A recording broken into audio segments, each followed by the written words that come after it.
Rápidamente, hermanos, vamos a buscar en nuestras Biblias el libro de Daniel.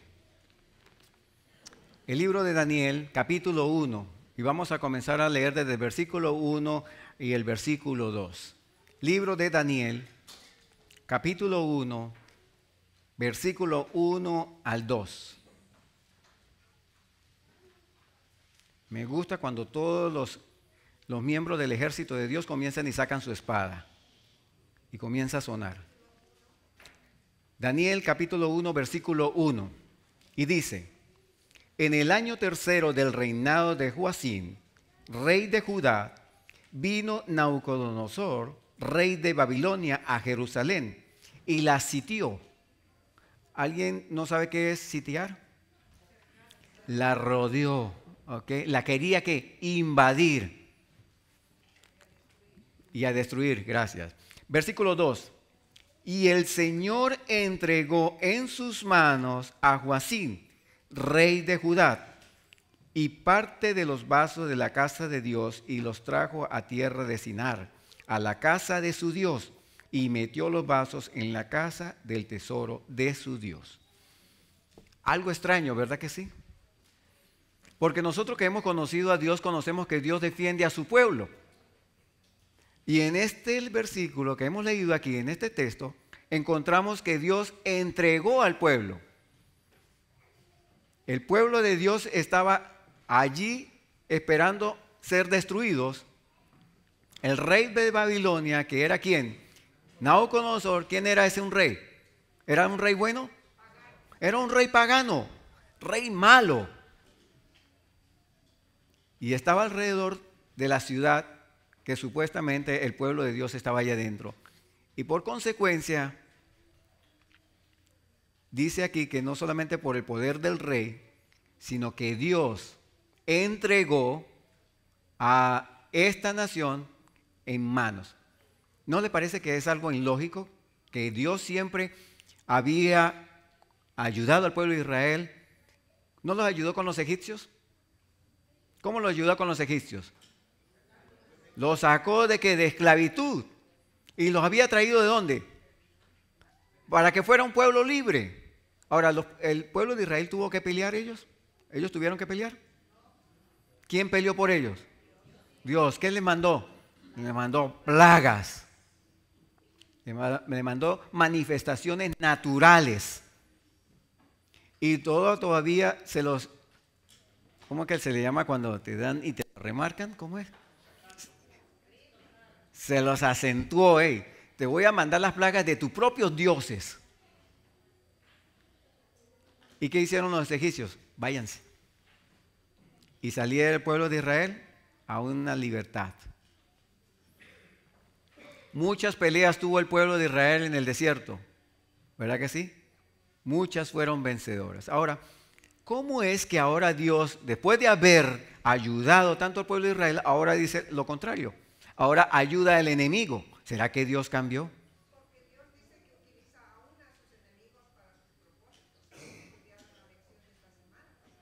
Gracias, hermana Noemí. Dios utiliza. Y eso es lo que vamos a estudiar nosotros esta mañana. Veamos algo aquí. Todas estas cosas tienen su antecedente o tienen sus causas. No sé cuántos de ustedes tienen carros. Creo que aquí hay muchos hermanos que andan a pie. A ver, ¿cuántos de ustedes tienen su carro? Ah, muy bien.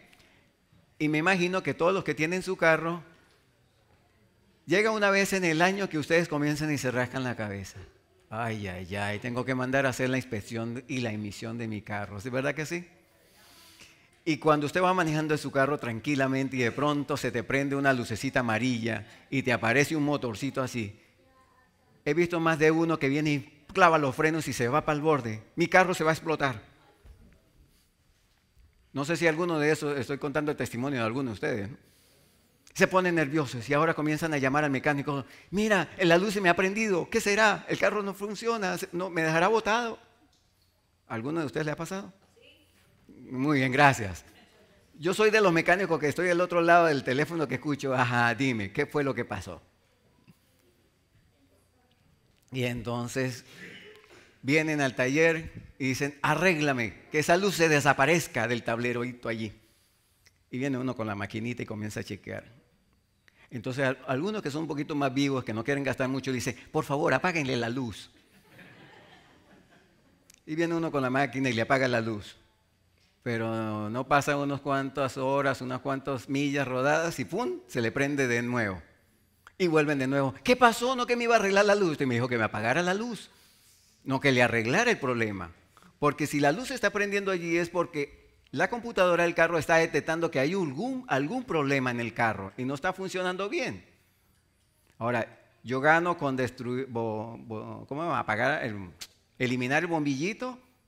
¿Arreglo el problema? Tengo que buscar ¿qué? La causa de lo que esa luz se hace encender, que me indica de que no está funcionando algo bien. Bueno, aquí en este mismo caso nosotros también tenemos que ser investigadores y mirar por qué Dios, en vez de ayudar al pueblo, a su iglesia, ahora está ayudando al enemigo. Veamos Segunda de Crónicas, capítulo 36. Libro de Segunda de Crónicas, capítulo 36. Ahora, el libro de las Crónicas es como el periódico de la época del pueblo de Dios. No sé si algunos en sus países han tenido el periódico que dicen las crónicas del día. Bueno, estas son las crónicas de lo que ha sido el pueblo de Dios. En Segunda de Crónicas, capítulo 36, en el versículo 5 en adelante, vamos a ver las causas por la cual Dios se manifestó en una forma extraña. Y justamente el título del sermón era así, cómo Dios se manifiesta en una forma extraña. Vean, comencemos a leer. Dice, 25 años tenía Joacim cuando comenzó a reinar y reinó 11 años en Jerusalén. ¿Quién era Jerusalén? La capital del pueblo, o el pueblo de quién. ¿El pueblo de quién? Ahora que eran los israelitas, pero ¿qué eran los israelitas? El pueblo de Dios. Dice que ¿por cuántos años reinó él? 11 años. ¿Y qué hizo? Este hombre era bien bueno. Dice, ¿e hizo qué cosa? Entonces vemos aquí que 25 años tenía Joacim y reinó 11 años haciendo ¿qué? Lo malo. Y terminado su reinado, versículo 6 dice, y subió contra él, ¿quién? Nabucodonosor, rey de Babilonia, y atado con cadenas lo llevó a Babilonia. Y terminado eso, entonces vino ¿quién? El rey de Babilonia y colocó otro rey, versículo 7. También llevó Nabucodonosor a Babilonia de los vasos de la casa de Jehová y los puso en su templo en Babilonia. Lo demás de los hechos de Joacim y de las abominaciones que hizo y lo que en él se halló, he aquí están escritos ¿en dónde? En el libro de los reyes de Israel y de Judá. Y reinó en su lugar ¿quién? Su hijo Joaquín. Ahora, ¿quién es el que está poniendo y quitando reyes aquí? ¿Y quién es el que verdaderamente pone reyes y debe quitar reyes? Dios, solamente Dios. Pero fíjate que Dios le está dando la potestad ¿a quién? A un pagano. Versículo 8. 8 años tenía Joaquín cuando comenzó a reinar. Y reinó ¿cuánto tiempo? 3 meses y 10 días en Jerusalén. Y este también hizo ¿qué? Hizo lo malo ante los ojos de Jehová. A la vuelta del año, el rey Nabucodonosor envió y lo hizo llevar a Babilonia juntamente con los vasos preciosos de la casa de Jehová y estableció en Sedecaís, su hermano, por rey sobre Judá y Jerusalén. 21 años tenía Sedequías cuando comenzó a reinar y 11 años reinó en Jerusalén. E hizo lo que? E hizo lo malo ante los ojos de Jehová su Dios. ¿Y qué cosa? este versículo ténganlo pendiente. E hizo lo malo ante los ojos de Jehová su Dios, y no se humilló delante del profeta Jeremías, que le hablaba de parte de Jehová. Y también se rebeló contra Nabucodonosor, el cual había jurado ¿por quién? ¿Ustedes creen que este juramento era algo sincero o era algo fuerte? Cuando había jurado ¿por quién? Por el mismo Dios. Y endureció su cerviz y obstinó su corazón para no volverse a Jehová, el Dios de Israel. También todos los príncipes de los sacerdotes y el pueblo aumentaron la prevaricación, siguiendo todas las abominaciones de las naciones y contaminando la casa de Jehová, el cual él había santificado. ¿En dónde? En Jerusalén. Y Jehová, el Dios de su padre, envió a ellos por medio de sus mensajeros, levantándose de mañana y enviándolo, porque él tenía misericordia de su pueblo y de la habitación. Mas ellos hacían escarnio de los mensajeros de Dios y menospreciaban sus palabras, burlándose de sus profetas, hasta que subió el furor de Jehová contra su pueblo y no hubo ya remedio. Por lo cual trajo contra ellos al rey de los caldeos, que mató a espada a sus jóvenes en las casas de su santuario, sin perdonar joven, ni doncella, ni viejo, ni decrépito. Todos los entregó en sus manos. Asimismo, todos los utensilios de la casa de Dios, grandes y chiquitos, los tesoros de la casa de Jehová y los tesoros del rey de sus príncipes y de todos los se los llevó a Babilonia. Y quemaron la casa de Dios y rompieron el muro de Jerusalén y consumieron al fuego todos sus palacios y destruyeron todos sus vasos preciosos.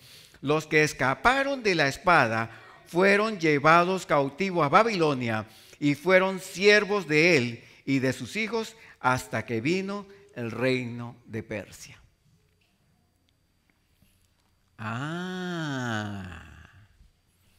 Ahora sabemos entonces por qué Dios permitió de que viniera este pagano y tomara al pueblo de Dios. ¿Eran buena gente los pueblos de Dios? ¿Estaban se comportando como el pueblo de Dios? Ahora, cuando tú haces una ecuación matemática, y voy a utilizar esta expresión en el aspecto espiritual, cuando tú escuchas pueblo de Dios, hace lo bueno. Los impíos hacen ¿qué? Pero ahora estamos viendo que pueblo de Dios hace lo malo. Y los impíos son ayudados por Dios. ¿No cree que es algo como que no se suma? Pues ustedes dicen, bueno, 1 más 1 es igual a 2. Pero ahora en la suma entonces aparece que el resultado como que no va con lo que se espera. Ahora, este pueblo había sido instruido y había sido llamado a que hiciera cambios en su vida.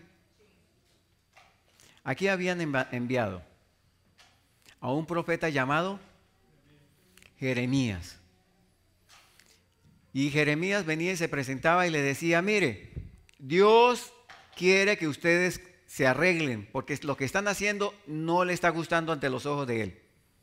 ¿Y qué decían ellos? Ya vino aquí este profetita, no, que siempre nos viene a traer malas noticias. ¿Cómo nos encantan los profetas que tenemos, los otros profetas que nos hablan? Dicen, andan en un país de maravilla, no se preocupen, el pueblo de Israel va a ser bien bendecido, va a crecer grandemente. Y Jeremías decía, eso no es cierto.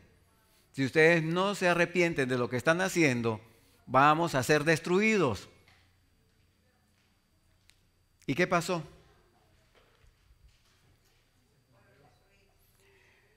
¿Fue escuchada la aclamación de Jeremías del mensaje de Dios? No, en absoluto. ¿Por qué? Porque fueron destruidos.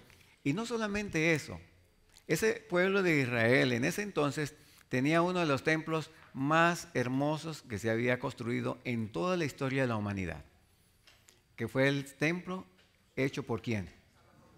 Por el rey Salomón.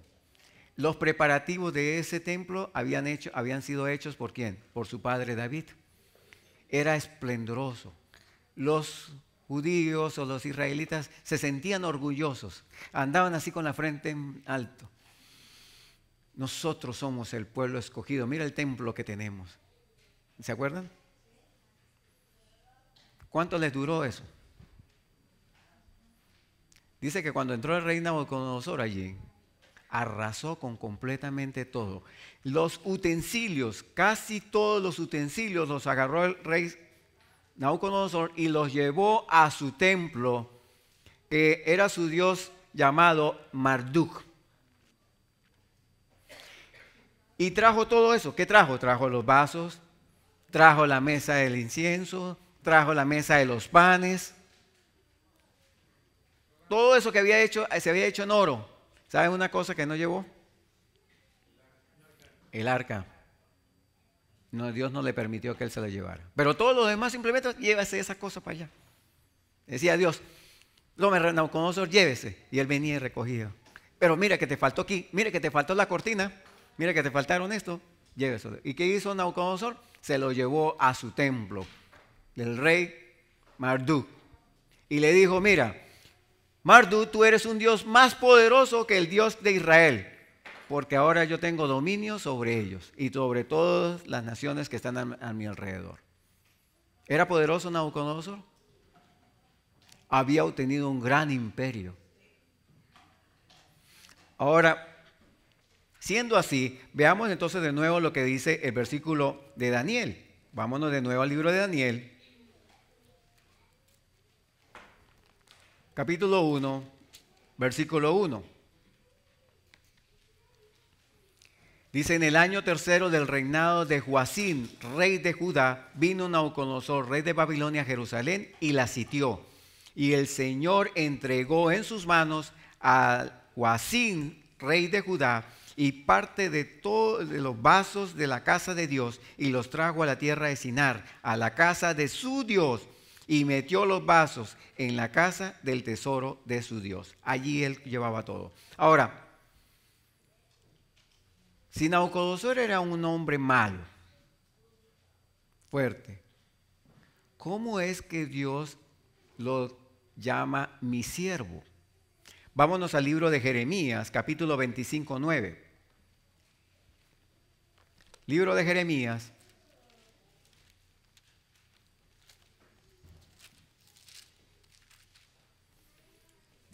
capítulo 25, versículo 9. Jeremías capítulo 25, versículo 9. ¿Ya todos lo tienen? He aquí yo enviaré y tomaré todas las familias del norte, dice Jehová, y a Nabucodonosor, rey de Babilonia, ¿quién?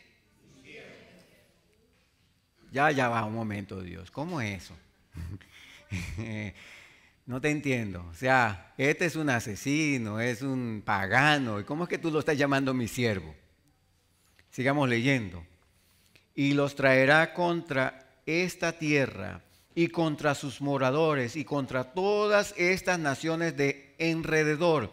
Y los destruiré y los pondré por espanto y por escarnio y por perpetua desolación.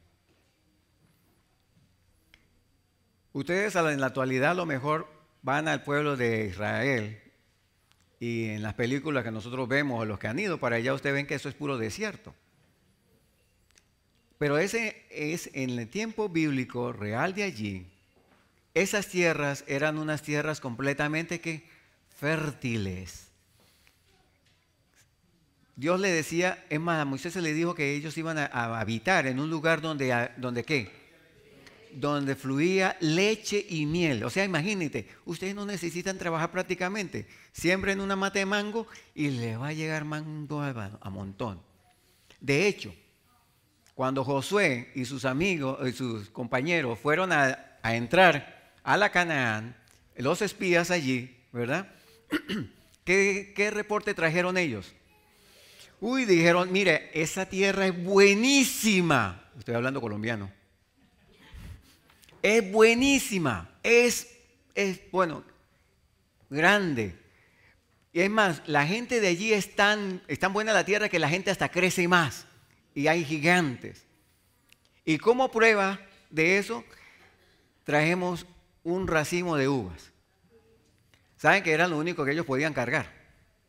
Imagínense si hubieran tenido que traer una patilla, si hubieran tenido que traer una guanábana, una lechosa, una sandía. Tenían que traerla, ¿qué? Rodada por todas. Esa tierra era, ¿qué? Era fértil. Pero a consecuencia del comportamiento del pueblo de Israel, en vez de ser luz y convertirse en tinieblas, Dios la maldijo. Y aquí encontramos nosotros que la maldijo hasta en la actualidad. Porque tienen que todavía pelear mucho ellos para poder obtener agua. Ahorita tienen agua porque tienen todos los avances tecnológicos para poder atraer agua y tenerla allí. Pero si no, sería el propio desierto. Ahora, lo peor de toda la historia que estoy leyendo aquí es justamente que Dios viene y trata a este Nabucodonosor como mi siervo. Nabucodonosor era un hombre malo, era completamente... voy a hablar un poquito con respecto a él. Él había conquistado su imperio y él venía justamente de un padre que le había otorgado la oportunidad de comenzar a invadir todo el reino. Y él tenía una forma muy característica de cómo tratar a sus enemigos. Es que usualmente en ese tiempo, cuando un rey conquistaba a otro, mataba a todos sus enemigos. Los mataba por espada, los ponía allí en el paredón, los fusilaba. Pero el rey Nabucodonosor tenía una forma muy especial y vamos a leerlo. Busquemos en el libro de Jeremías, capítulo 29. Libro de Jeremías, capítulo 29, versículo 21. Vean la forma con que a él le gustaba eliminar a sus enemigos. Así dice Jehová de los ejércitos, Dios de Israel, acerca de Acat, hijo de Colaís, y acerca de Sedequías, hijo de Maasías, quienes os profetizaban falsamente en mi nombre. He aquí yo los entrego en su mano. ¿A quién? En manos de Nabucodonosor, rey de Babilonia. Y él los matará delante de vuestros ojos. Y vean, y todos los transportados de Judá que están en Babilonia tomarán de ellos mal decisión, diciendo: Jehová te ponga como a Sedequías y como a Acat, los cuales, ¿qué cosa hizo? Asó al fuego el rey de Babilonia. ¿Cómo era la forma entonces con que le encantaba a Nabucodonosor eliminar a sus enemigos? Los metía y los asaba. Ustedes se acuerdan de la historia de Daniel. ¿Qué era lo que él tenía preparado? Él los quería bien asaditos, ¿eh? ¿Y cuántas veces le calentó el hornito para que fuera más rápido? 7 veces. Esa era la forma con que él era bueno, ¿verdad? Era mejor que asado. Bueno. Ahora, Nabucodonosor era un idólatra, pero un idólatra bien hecho. De hecho, vamos a buscar el libro de Daniel, capítulo 3. Libro de Daniel, capítulo 3.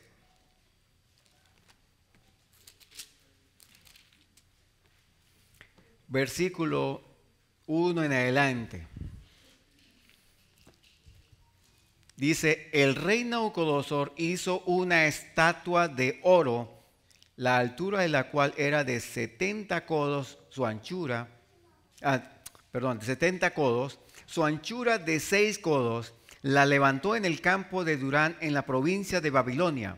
Y el rey envió Nabucodonosor a juntar los grandes, los asistentes y los capitanes oidores y receptores de los consejos, presidentes y a todos los gobernantes de la provincia para que viniesen a la dedicación de la estatua que el rey Nabucodonosor había levantado. Era un hombre que, idólatra, había tenido un sueño y había que hecho una estatua. ¿De cuántos codos? 60 codos. A ver si los que estamos estudiando en los lunes y los miércoles me acuerdan cuál es la medida de un codo. Medio metro, muy bien. Depende, también estudiamos eso, ¿verdad que sí? Hay varias medidas de codos. Usualmente es la medida del puño cerrado de aquí hasta dónde, hasta acá. Pero no todos los codos son iguales, así que entonces hay un codo específico. De hecho, si usted va a Inglaterra, al Museo de Egipcio que hay allí, ustedes van a encontrar la medida de codo de los egipcios que fue utilizada para la construcción de las pirámides. Claro, yo vine y puse mi codo allí y me quedó faltando unos cuantos centímetros. O sea, un poquito corto. Así que era de más o menos, si era de 60 codos, era más o menos de 30. Si usted quiere mirarlo más o menos en la altura en un edificio, estamos hablando alrededor de un edificio de 10 a 12 pisos. Así era la altura de la estatua. ¿Y de qué era hecha? ¿Era rico Nabucodonosor? ¿Algunos de ustedes saben cuánto está costando el gramo de oro en la actualidad? Casi 1.300, casi $1.400, 1.300 y pico cuesta cada gramo de oro. Ahora, hacer una estatua de oro de ese tamaño, debe haber unos cuantos dólares allí, ¿verdad? Así que imagínense la potestad, la riqueza que tenía Nabucodonosor. Era un rey pagano, era un rey idólatra y era un hombre sumamente inteligente. ¿Sabe que el segundo ser inteligente bíblico después de Salomón es Nabucodonosor? ¿Y dónde estará su estatua? Ahora más adelante. Ya quiere hacer la estatua. Ya quiere ir a buscar la estatua del hermano Carlos. En la actualidad, nosotros tenemos las 7 maravillas antiguas. Y sabe que una de las maravillas que aparecen allí son una de las maravillas que construyó Nabucodonosor. ¿Cuál? Los jardines colgantes. De hecho, dice, yo estaba estudiando un poquito con respecto a eso, dice que era tan, pero tan precioso que en la actualidad la gente todavía duda que eso haya existido. Se admiraba allí en Mesopotamia, cuando llegaban allí veían ese verdor, cómo el agua fluida por todos los lados y cómo había una cantidad botánica pero enorme de diferentes tipos de plantas y hermosamente ilusionada. Fíjate que mucha gente todavía piensa que eso haya sido verdad, pero la Biblia dice que fue cierto. Era un hombre sumamente inteligente. Fíjate que la tierra ha sido tan maldecida que eso es lo que en la actualidad es Irak, lo que es el área de Babilonia. Él era de una inteligencia mucho más amplia a su época. De hecho, si nosotros leemos un momento en el libro de Daniel, capítulo 1 y versículos 13 al 7, lo vamos a hacer para avanzar un poquito más el tiempo, en nuestra casa, capítulo 1, versículo de 13 en adelante, ustedes van a encontrar que qué es lo que hizo Nabucodonosor. Vamos a leerlo rapidito. Capítulo 1, del 3 al 7. 3, del 3 al 7.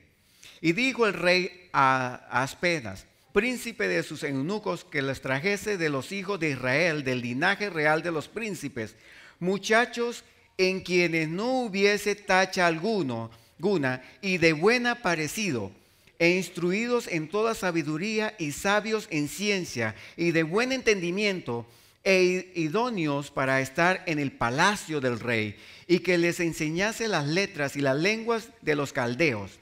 Y el rey les enseñó y les señaló una porción para cada día de la comida del rey. y del vino que bebía, y que los trajese y que los criase 3 años para que al fin de ellos estuvieran delante del rey. ¿Qué es lo que hizo este rey Nabucodonosor? Sabe que antiguamente cuando venían e invadían algún imperio, venían y destrozaban todo, y a los que estaban en la cabecilla, gobernante y todo lo demás, esos eran los primeros que le quitaban la cabeza. Pero el rey Nabucodonosor aquí manda a traer ¿qué? A los muchachos que tengan buena presencia, que sean bonitos. Yo no entraba en la lista si estuviera en esa época. Que fueran grandes, que fueran hermosos, que fueran inteligentes, que tuvieran bastante intelecto. Y dijo, vengan para acá. Ahora, imagínate algo. Daniel había sido preso. Había visto que su pueblo había sido destruido. Su familia, la Biblia no dice qué pasó con los padres de Daniel, pero me imagino que la Biblia dice que todos los que no fueron llevados a Babilonia habían sido muertos. O sea que me imagino que los padres de Daniel habían sido muertos. Pero en el camino de Jerusalén a Babilonia, caminando, eran 3 meses. Imagínense Daniel en el camino pensando, oh, y ahora me van a llevar allá como esclavo. Me pondrán a servir. Y ahora, ¿Daniel era un hombre fiel? ¿Había sido instruido fielmente? ¿Estaba aplicando sus conocimientos? No era un muchachito sinvergüenza, malcriado. No, era un hombre, un muchacho obediente. Y ahora pensando él, bueno, Dios, nosotros hemos sido obedientes, voy a ponerlo así como un buen cristiano, estudio la Biblia, voy los sábados a la iglesia, pago mi diezmo, me porto bien, y ahora me están llevando como esclavo. Y en el camino él va pensando todo eso. Pero cuando llega allí a Babilonia, él piensa que lo van a llevar allá que a los calabozos fríos. Pero no, el rey manda de que esos muchachos los suba arriba al 3er piso donde está la parte real. Y en el camino de Daniel, como que se está equivocando el eunuco. A nosotros nos tiene que llevar para abajo, no para arriba. Y cuando llega allí el eunuco, le abre la puerta y dice, mire Daniel, entra aquí, esta es tu habitación, ahí está tu cama, ahí está tu nueva ropa, báñate, vístete, y a las 6 de la noche vamos a ir a cenar con el rey. ¿Te imaginas que le cae la? ¿Cómo? O sea, yo soy el prisionero y ahora me están tratando de esta forma. Y aparte entonces vienen, lo visten bien y le dicen, bueno, el rey ha comisionado a que usted consuma del alimento del rey. Ahora, ustedes se preguntan algo. ¿La comida de un rey debe ser buena? Debe ser bastante abundante, ¿verdad que sí? Imagínate, un esclavo, un supuestamente exiliado, esclavo, y entonces ahora lo están tratando como un rey. Y queda rascando la cabeza, bueno, y aquí ¿qué es lo que está pasando? Los babilónicos como que están medio locos. Y me están tratando bien. Y es más, ahora le vamos a dar 6 semestres para que estudien las lenguas y las ciencias babilónicas y puedan obtener cargos en este gobierno. ¿Cómo es la cosa? Yo soy traído como esclavo y ahora me están tratando como... Si nosotros quisiéramos tener una idea de cómo es la situación, de lo que está sucediendo allí, es justamente la inteligencia que tenía Nabucodonosor. Saben que esta nación es grande por algo muy, muy especial. Y voy a colocar un ejemplo. Durante la Segunda Guerra Mundial, los alemanes, Hitler en especial, tenía un grupo especial de científicos que estaban trabajando en la construcción de unos cohetes especiales para poder destruir a sus enemigos. Su blanco específico era Inglaterra. Y estos científicos habían avanzado mucho en la investigación y Hitler había estado invirtiendo un montón de dinero para que esto se ejerciera. Pero con la Segunda Guerra Mundial, después de que Hitler fue eliminado, los aliados, Estados Unidos, Inglaterra, Rusia con Francia, todos estos países, se repartieron a Alemania en 2 partes. Entonces los rusos tomaron de la mitad todo. Tomaron la mitad de los científicos, la mitad de los médicos, la mitad de todo, y se los llevaron para su tierra. Los americanos hicieron lo mismo. Los rusos agarraron a todos estos científicos, sabiendo de esto que ellos hacían, y los enjuiciaron allí en Moscú, y los pusieron en el paredón, y los catalogaron como homicidas, y los fusilaron a todos. Pero los Estados Unidos se trajeron a esos científicos de allá y le dijeron, mira, ¿saben qué? Nosotros no los vamos a matar a ustedes. Al contrario, aquí en este país le vamos a dar un buen trabajo y queremos que trabaje justamente en el departamento de la Fuerza Aérea aquí. Y es más, a sus hijos los vamos a educar, les vamos a dar todo lo que ustedes necesiten y les vamos a apoyar para que ustedes continúen con los estudios científicos que ustedes están haciendo. Científicos, al fin, ellos no están interesados en guerras ni nada, sino están interesados en que la ciencia avance. Así que ellos empezaron y continuaron con los estudios. Y en el año 1950, más o menos, se creó aquí en los Estados Unidos un departamento muy, pero muy especial. En la actualidad nosotros lo conocemos como la NASA. ¿Saben qué significa NASA? Muchos me decían, no sé. National Aeronautic Space Administration. Es el departamento encargado de todo lo que es con respecto a lo que es el espacio. ¿Saben quién era el director principal en los viajes a Apolo que hizo este país para intentar llegar a la Luna? Un alemán que había estado trabajando justamente ¿con quién? Con Hitler. Los rusos, en la actualidad, los americanos viajan al espacio en su nave, regresan y aterrizan. Y al aterrizar se bajan del avión y saludan a todos. ¿Saben cómo viajan los rusos? Tienen un cohete que se lanza y en el cohete llega ya a la órbita y cuando regresa la nave espacial y después de haber pasado la atmósfera sale un paracaídas. Y después de eso los rusos tienen que lanzarse de la nave espacial antes que se estrelle. Y algunos de esos rusos van a ir a parar a árboles, a lagos, a desiertos o al mismo glacial de frío. ¿Saben por qué? Porque la tecnología para ellos quedó un poco estancada. A cambio, en la guerra, en la carrera aeronáutica, los americanos se fueron mucho más que adelante. Ahora, esta nación siempre ha trabajado de esa forma. El mejor músico, ¿quién es? Véngase para los Estados Unidos. El mejor basquetbolista. En estos días estamos viendo un reportaje de uno de los japoneses altotes, mejor basquetbolista. Un chino, perdón. Para que viniese a jugar aquí a uno de los equipos de los Estados Unidos. Si ustedes ven en las Olimpiadas, ustedes ven por qué hay unos que parecen como que no son americanos. Hay unos hispanos que están representando a los Estados Unidos. Hay unos indios, hay unos chinos, hay unos japoneses. O sea, estos no son americanos.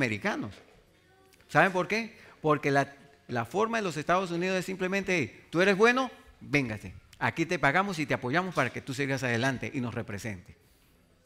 Esa era la ideología ¿de quién? De Nabucodonosor en su época. Ahora, cuando llega Daniel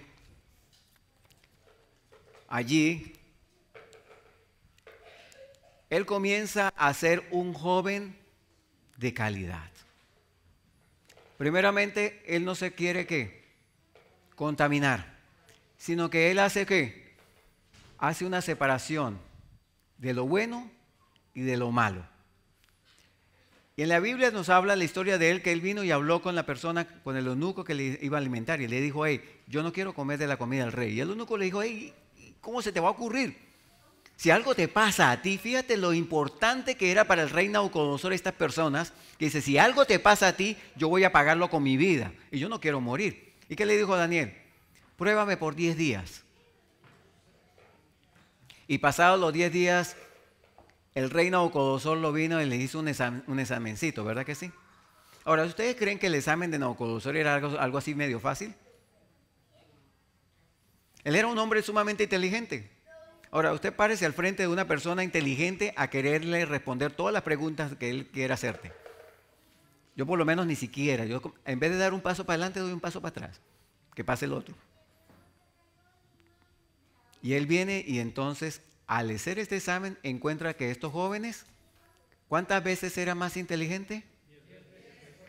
10 veces. El primer testimonio que le da a estos jóvenes a este rey Nabucodonosor. Y yo creo que como hombre bien inteligente comienza a hacerle un seguimiento. A ver qué pasa con estos hebreos. ¿Verdaderamente? ¿Será que algo se me ha pasado a mí por alto que estos muchachos lo tienen por ahí?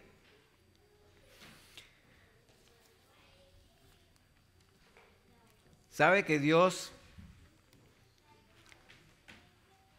te mira o nos mira quiénes somos y nosotros juzgamos a la gente por lo que quiénes somos? ¿Verdad que sí? Muchas veces juzgamos a una persona porque está bien vestida, o una persona de dinero, porque habla muy bonito, o una persona muy educada. O alguno que habla palabras por ahí medio, este sí es. Y nosotros lo juzgamos de esa parte. Pero Dios no nos juzga por lo que somos, sino por lo que podemos llegar a ¿qué? A ser. Y Él vio en Nabucodonosor una persona que podía ser de gran, como dijo la hermana Noemí, de gran instrumento para su obra. Ahora, ¿qué había pasado en el pueblo de Israel? En el pueblo de Israel venían profetas y Nabucodonosor había escuchado lo que el pueblo, los dirigentes del pueblo de Israel habían hecho con sus profetas. Ahora, él era un hombre idólatra, pero él respetaba, él cuidaba de sus profetas. Y él veía que en el pueblo de Israel ellos tenían su Dios y tenían sus profetas. Y el profeta que venía le decía, y venían entonces, hacían cosas extrañas con su profeta. ¿Qué le pasó en el caso de Jeremías? Cuando el profeta vino y le decía al pueblo, arrepiéntese y arrepiéntese. Vino el rey y lo agarró y lo puso ¿qué? Lo puso preso. ¿De acuerdo? Es más, el profeta se ganó un título. El profeta llorón. Venía y hablaba y entonces aparecía, uy, ahí viene Jeremías, este nos va a venir a contar. No, llévenselo. Y el rey se obstinó, que vino y lo agarró y lo metió ¿qué? En la cárcel. Pero desde la cárcel él seguía gritando y diciendo las cosas. Dijo, no, este definitivamente hay que callarlo. Así que hicieron una fosa y lo metieron, no, perdón. Había una cisterna, lo agarraron y lo metieron allá. Hasta aquí, imagínense, de todas las inmundicias, el olor fragante, este pobre Jeremías estaba pasándola ya de mal. Y dice que en la historia bíblica que se compadecieron algunos príncipes y algunos eunucos y lo fueron y lo buscaron y lo sacaron. Y lo tuvieron allí en la cárcel por un tiempo. Ahora, Nabucodonosor estaba viendo estas cosas. Y en ese proceso, Nabucodonosor comienza a estudiarlo. Vamos a ir un momentito al libro de Jeremías, capítulo 39, versículo 11 al 14. Libro de Jeremías.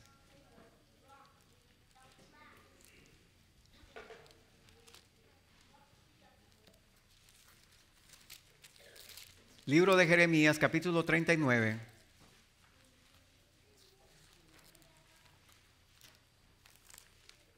11 al 14. Jeremías capítulo 39, vamos a leer del versículo 11 al 14. Y Nabucodonosor, rey de Babilonia, había ordenado a Nabuzaradán, capitán de la guardia, acerca de Jeremías, diciendo, ahora hay una pregunta aquí, ¿de dónde se enteró Nabucodonosor de que existía un Jeremías?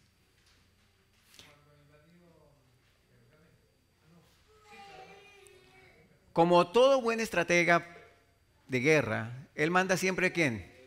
Espías. Y entonces los espías le decían, oye, sabe que hay un hombre allá que dice que habla de parte de Dios y le está diciendo a ellos los planes que estamos haciendo nosotros. Porque hay otros profetas allí que le está diciendo al pueblo, le está diciendo, no se preocupen, nosotros, este pueblo es grande, este pueblo tiene mucha abundancia, nosotros estamos en prosperidad. Pero este profeta le está diciendo que va a haber una guerra y que van a ser destruidos. Y nosotros nos estamos preparando para la guerra y los vamos a destruir. O sea que este profeta está recibiendo mensajes de alguien especial. Y el rey Nabucodonosor dice, a ver. Ahora, en la actualidad también hay profetas.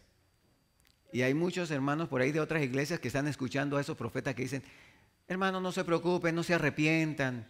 Dios es amor, Dios es tranquilidad, Dios nos perdona. Y nosotros sabemos muy bien que lo que se está viniendo no es paz, sino ¿qué? Guerra. ¿Y quiénes prevalecerán de la guerra? ¿Los que están qué? O ya va un momento. ¿Los que deben estar cómo? Oye, yo escucho como que son pocos los que están preparados. A ver, una vez más. ¿Quiénes son los que tienen que estar listos para la guerra? Los que estaban preparados. ¿Y ahora nosotros nos estamos preparando para la guerra? Versículo 12. Fíjate lo que manda de hacer Nabucodonosor. Tómalo y mira por él, y no le hagas mal alguno, sino que harás con él como él te dijera. Ya un momento. Este rey había escuchado de este profeta y ahora le estaba diciendo a su principal, a su guerrero principal, vaya, búsquelo y ¿qué? Y sácalo. Y ustedes van a recibir ahora órdenes de él. Cuando la toma de Jerusalén por parte de los babilonios vinieron y comenzaron a destruir todo el mundo, comenzaba a correr y había una matazón. ¿Dónde estaba Jeremías? Estaba en la cárcel, allá. Y él desde afuera de la ventana veía, oye, están matando a todos. Y todos algunos meses estaban allí a lo mejor buscando la forma cómo escaparse. Pero ¿de dónde se iba a escapar Jeremías? ¿En dónde estaba él? En la cárcel.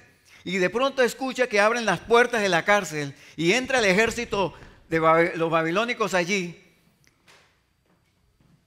Y abren la puerta donde él está y preguntan, ¿quién es Jeremías? ¿Te imaginas a Jeremías? Ay, Señor, hasta aquí llegué yo. Porque si han destruido a todos los que están allá afuera, imagínate, yo que estoy preso, aquí me van a volver nada. Y entonces me imagino que el hombre, el jefe del ejército le dice, se postra y le dice, Jeremías, aquí vengo a rescatarte, venga conmigo. Dinos a dónde quieres ir y nosotros tenemos una escolta especial para llevarte. ¿A dónde quieres ir? ¿Quieres ir a Babilonia? Vamos a Babilonia. ¿Quieres ir para tu casa? Vamos para tu casa. Y digo, Jeremías, llévame a mi casa. Imagina Jeremías de la cárcel, lo llevaban escoltado a su casa.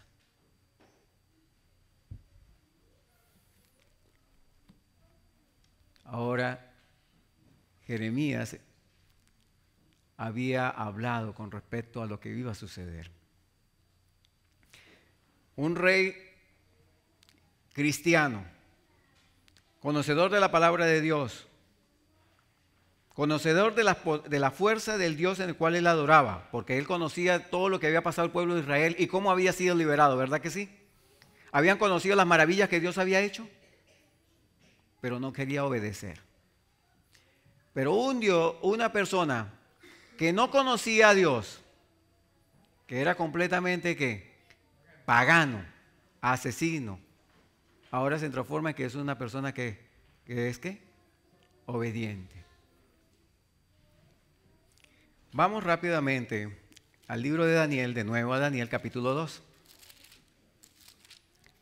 Habíamos hablado de que Nabucodonosor era un hombre sumamente idólatra. Y como idólatra también tenía sus dioses.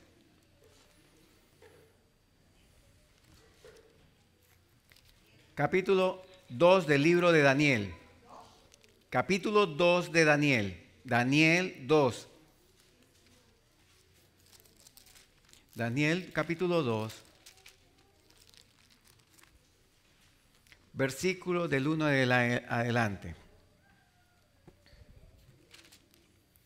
Y en el segundo año del rey de Nabucodonosor, soñó Nabucodonosor un sueño, le perturbó su espíritu y su sueño se fue de él. Y el rey mandó a llamar a magos, astrólogos, encantadores y caldeos para declararse al rey de su sueño. Vinieron pues y se presentaron delante del rey. Y el rey les dijo: he tenido un sueño y mi espíritu se ha perturbado por saber del sueño. Entonces, hablando los caldeos al rey en lenguas arameas: Rey, para siempre vive. Di el sueño y tus siervos te mostraremos la interpretación. Y el rey era un rey idólatra y sabía muy bien que los ídolos le podían hablar a él por medio de sueños. Pero había tenido un sueño que lo había perturbado y él pensaba: si el Dios este me mandó un mensaje y a mí se me olvidó, este Dios es capaz que viene y me manda cuenta de lo que yo debería hacer y no lo hice, ese me va a quemar. Así que mejor me busco cómo averiguarme lo que pasó con el sueño. Y llamó a todos sus ¿qué? A todos sus magos, a todos sus adivinos. Vengan para acá. ¿Sabe que tengo un sueño? Y ustedes que son adivinos, pues ahora adivínenme el sueño que tuve. Y todos los adivinos vinieron: ah, qué bien, sí, rey. A ver, dinos, ¿de qué fue lo que soñó? A ver, ¿soñó de un ataúd? O el sueño de ataúd te dice de que te vas a casar muy pronto. O te soñaste de una serpiente que tu suegra te va a visitar. No. Y entonces, ¿qué le dice el rey? Dice: no, ahí es el problema. No me acuerdo del sueño. Pero si ustedes son verdaderamente adivinos y tienen contactos con los astros o con los muertos, con todo lo demás, ustedes tienen que saber entonces de mi sueño. Y ellos comienzan a decir: oye, ya, un momento. Ni siquiera a nadie se le ha ocurrido decir eso. O sea, ¿qué te pasa, rey? Dice: ¿cómo que no? ¿Ustedes no son adivinos? Mándame a decir qué es lo que decía el sueño. Y si no es así, a todos ustedes me hace pensar de que son unos mentirosos y por lo tanto, como ustedes me han querido engañar, a todos los voy a matar. Y dentro de todo eso estaba ¿quién? Estaba Daniel. Y Daniel dijo: uy, esto como que va conmigo también. Y entonces se habló rápidamente a ella, le dijo: hey, un momentito, rey, hazme un favor, dame un tiempecito, un time out, déjame, yo hablaré con mi Dios. Y el rey dijo: está bien. Así que se fue Daniel y sus 3 amigos. ¿Y qué hicieron? Oraron, ayunaron, hicieron una vigilia. Y esa misma noche, mientras Daniel estaba durmiendo, Dios le reveló su sueño. Y al día siguiente, bien temprano, Daniel vino y tocó la puerta del rey. Le dijo: rey, ya tengo lo que tú has pedido. Y me imagino que el rey vino y se sentó: ajá, a ver, échame el cuento, ¿cómo es la cosa? Y entonces Daniel comenzó a describir todo. Le dijo: cuando tú estabas acostadito por allí, tú estabas pensando: ¿qué va a pasar de mi futuro? ¿Qué va a pasar de esta gran nación, de este gran imperio que yo tengo? Y Dios, sabiendo tus pensamientos, te mandó una visión del futuro. Y el rey comenzó a decir: a ver, porque ahora como que estoy comenzando a recordarlo.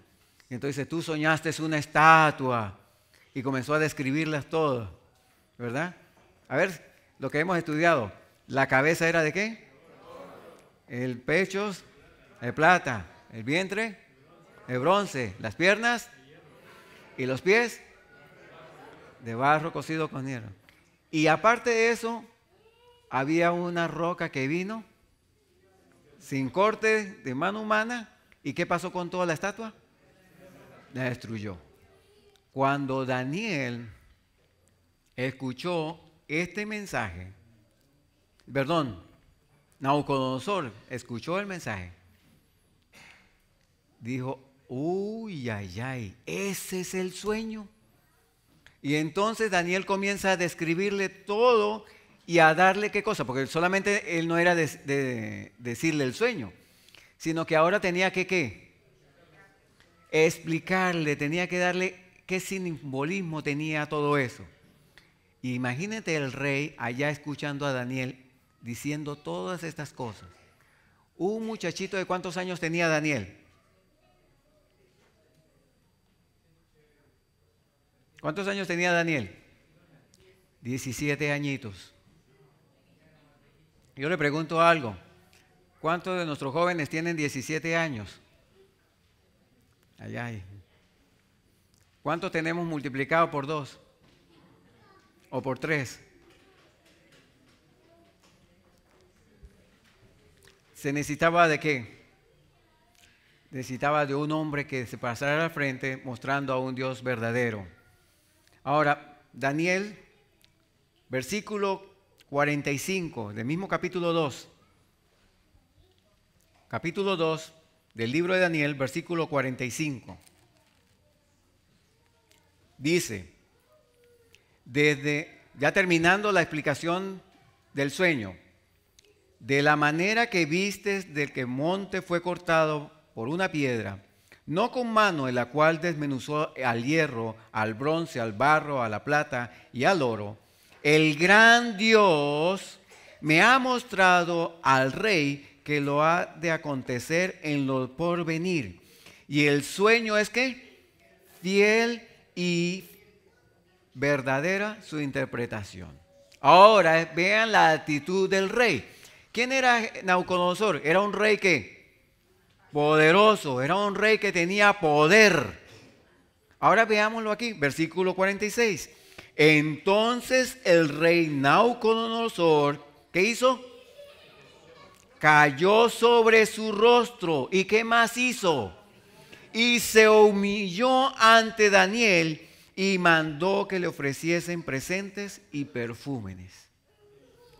¿Qué hizo este rey pagano? Se postró y se humilló ante el profeta de Dios. ¿Qué hizo el rey de Judá? Versículo, veamos, a ver, no pierdan este versículo. Vámonos a 2 de Crónicas 3, 16, 11. 2 de Crónicas, para que ustedes hagan esa comparación, subrayenlo, márquenlo ustedes allí. 2 de Crónicas 36. 2 de Crónicas capítulo 36, versículo 11 y 12. 21 años tenía Sedequías cuando comenzó a reinar y 11 años reinó en Jerusalén. E hizo ¿qué cosa?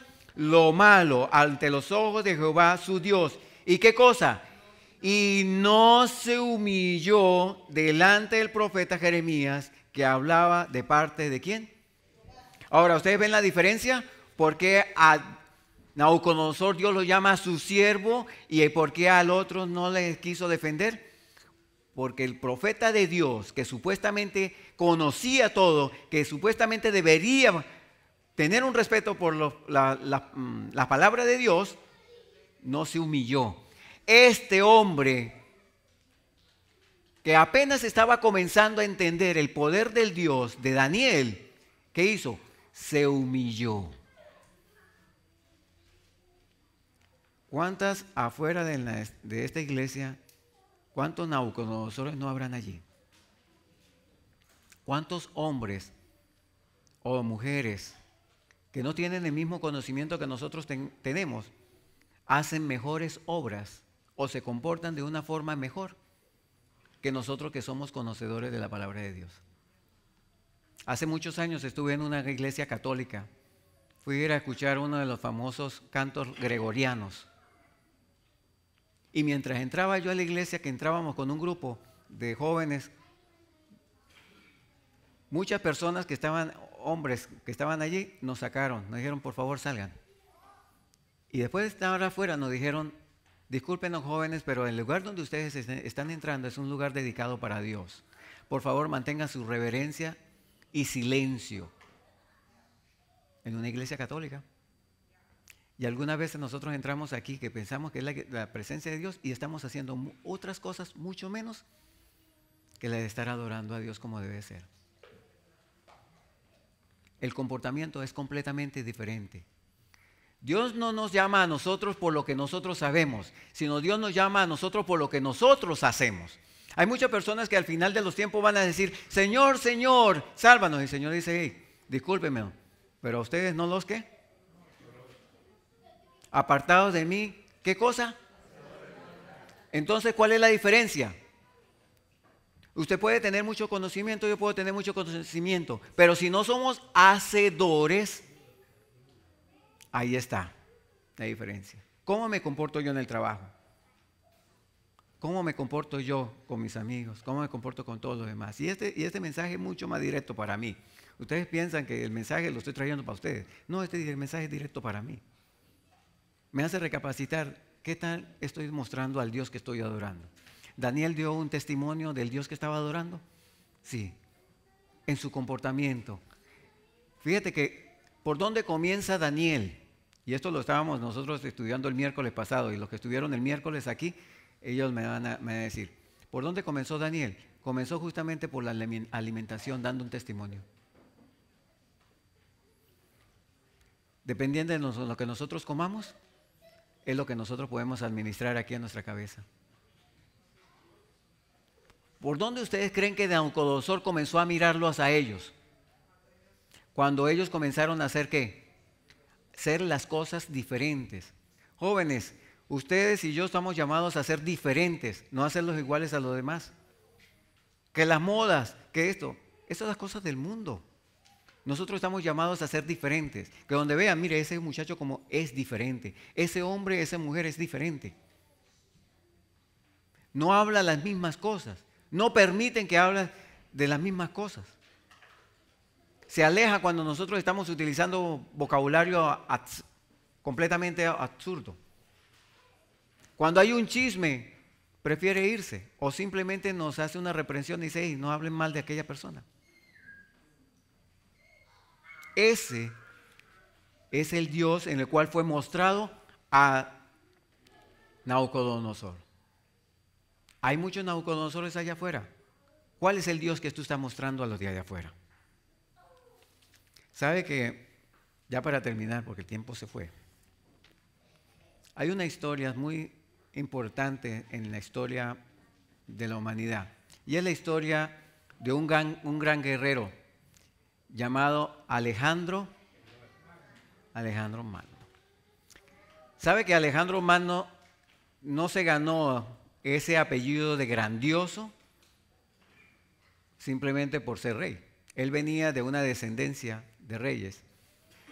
Y mientras su padre estaba reinando, él fue mandado a su padre llamado Filipo II, lo mandó a que conquistara unas tierras. Mientras él estaba en guerra, el padre murió, así que él regresó. Y al regresar tomó posesión de Grecia. Pero él tenía desde niño una duda. Él decía, mira, yo quiero saber si yo verdaderamente soy hijo de Filipo o soy hijo de Zeus. ¿Quién es Zeus? Un dios griego. Y entonces se fue al oráculo y fue allá y les preguntó, mira, yo tengo una gran duda. Yo quiero saber si yo verdaderamente soy hijo de Filipo o soy hijo de Zeus. Y entonces estos días ya le dijeron,